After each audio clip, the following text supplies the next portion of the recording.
Hello, friends. If you haven't noticed, today is Marriage Day. I'm doing some videos on marriages and communicating today.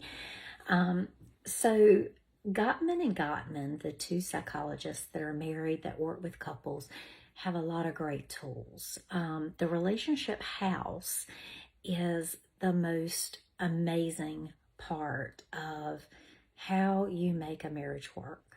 And if you look at trust and commitment, they're the walls of the house, right? And you've got to start from the ground and work your way up. So if trust and commitment hold your marriage together, the first thing you got to do is build your love map. Building a love map means you got to know each other's worlds. You need to know what your spouse does for a living.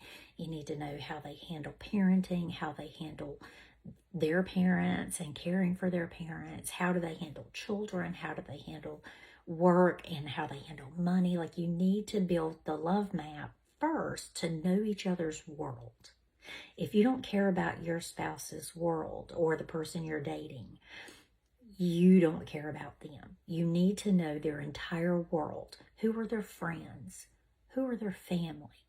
What do they do on their off time? Really know who they are beyond their favorite color, their favorite movies, their favorite foods, right? You need to know their entire world before you ever truly get into a relationship with them.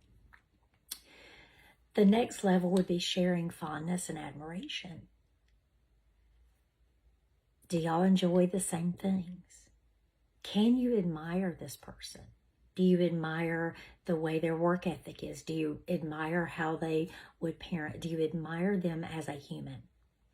If you can't answer yes, not the right person for you. You have to be able to admire them, and you've got to share interests. You don't have to have all the same interests, but if you have nothing in common, it will never work long term. I don't necessarily like sci-fi movies. My husband loves sci-fi movies, but I can watch them with him and I can enjoy them, even though it's not necessarily my cup of tea, right? But we do share a lot of the same interests, the same music, the same love of life. And you've got to have some shared fondness and admiration for each other. If you don't like each other, you shouldn't be together, right? As a human being, you have to love this person as they are. Turning towards each other instead of away from each other. So when bad things happen, as they do in life, how do you become a team? How do you go towards each other and work with each other and help each other? I'm sure you've watched many reality shows where you become enemies of each other very easily. A lot of people do become enemies so fast. You really want to make sure you can turn towards each other, team up with each other, and become a team with every problem. Oh, wow, this is a problem. We have to solve this problem. We're not enemies of each other in the problem, right? So the first thing we do is find a solution to a problem. The problem is not us, right? We are a team against the problem. We are a team against the world. Positive perspectives. We can take the negative Nancy, so to speak, way of life, or we can look at the positives. You lose your job. Okay, so I'm being saved from something or for something. I can look at it two ways. It can defeat me or it can build me up for something better. You lose a relationship. Oh, I'm being saved from something or for something. This person may not have been the best person for me. Oh, I get an opportunity. So if everything becomes an opportunity as opposed to adversity, you're going to have a positive perspective and you're going to make things better in your life. Every loss is going to be a win because in this loss, I have an opportunity to build something new. Something happens bad, there's an opportunity coming to me. Positive perspective will make a marriage. Trust me. It will help. Manage conflict. So you got to accept your partner's influence, dialogue about your problems, and practice self-soothing. So number one, Accepting your partner's influence is you listen to each other's ideas and you respect them. Doesn't mean you don't have differing opinions. It doesn't mean you don't have, different ideas. But when you value your own opinion or your own view over your spouse, this becomes a feeling of not being needed, and nobody wants to feel that they're not needed or valued. You have to value your partner's influence. Even if you don't take it and accept it, you've got to ask for it and respect it and value it. So women, when you say, does this dress look good on me? Listen to your spouse. And if you're not comfortable in the dress, don't ask. Just say, I don't feel comfortable in this dress. I need to change it. But don't put them in the hot seat. You get my point?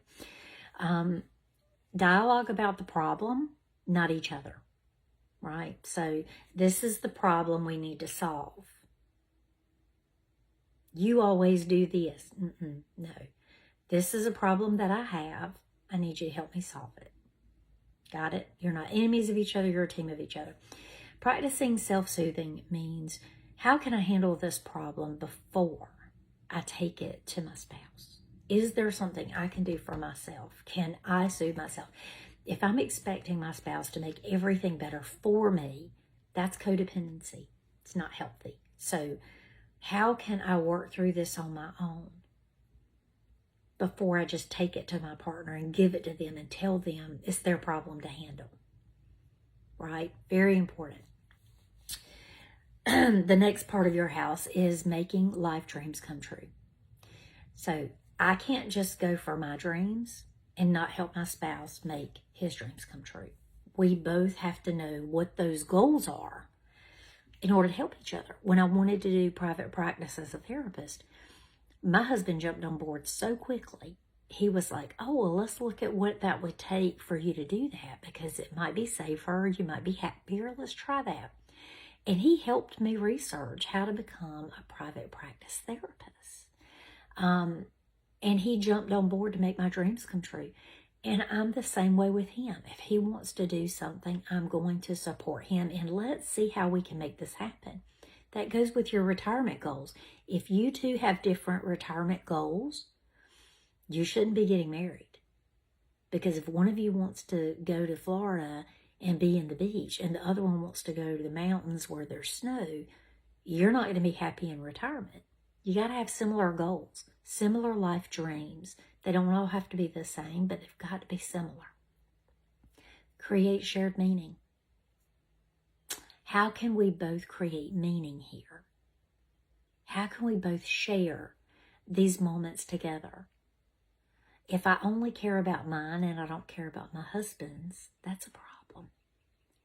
If he doesn't care about what I'm interested in or what I find important, we're going to have issues. So whatever is important to him has to be important to me, and vice versa. Whatever matters to me needs to matter to him. That is your Relationship House by Gottman and Gottman. Hope this helps. Go be awesome.